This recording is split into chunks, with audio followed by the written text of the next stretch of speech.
Welcome to Barangay Santo Niño, Butuan City. Barangay Santo Niño, Butuan City. Guys, ito, dahil pa nilang palay, oh. Palayan pa, oh. Oh, ilang buwan na lang to. Ani na to.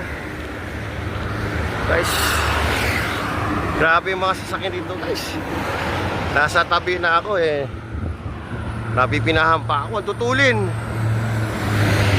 Dito sa Butuan, oh, 4 lanes yan, guys. Oh, 4 lanes. Napipinahan pa ako. Ah, ganda ng Butuan. Simentado ang daan. Okay, guys. Wah!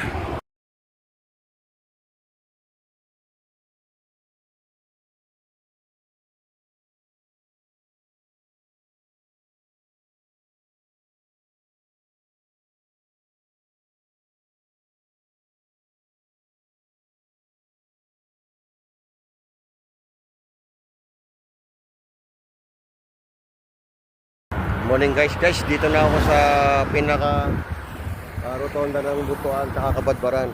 Kabadbaran to, Agusan del Norte. Butuan City na ako.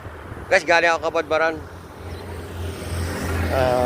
Agusan del Norte. Guys, dito na pumunta ng Butuan City.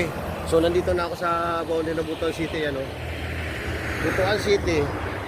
Iniwan ko yung gamit ko doon sa pisang ko, kaya wala akong dalang gamit. Okay guys. Wow!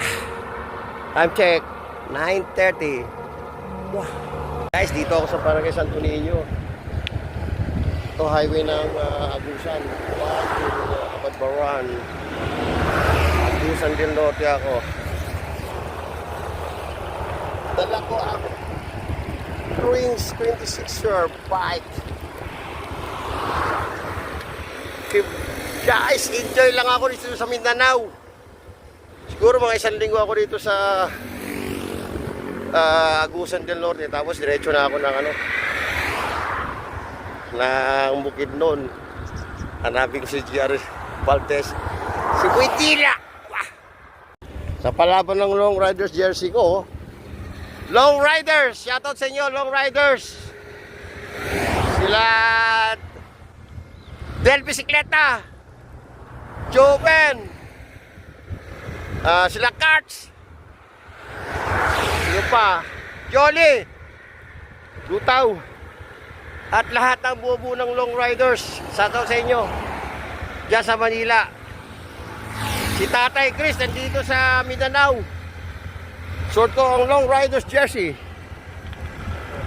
Okay, Long Riders. Ay, shoutout pala kay Robert Jan Suratos, tsaka jowa niya si April, okay? Guys, time check 10 AM. Dito ako ngayon sa Barangay Ampayon, Butuan City. Yan, oh. The Lipan Bridge. Manap na siguro ako sa bayan mismo. Doon lang ako sa bayan, tapos balik na ako sa Kabadbaran. Oh, shoutout sa iyo, Tony Panelo. Nakalimutan kita yung shoutout, eh. Shoutout din sa'yo, John Gerald. Oh, baka may sunog, ha. Ingat sa sunog. Wah!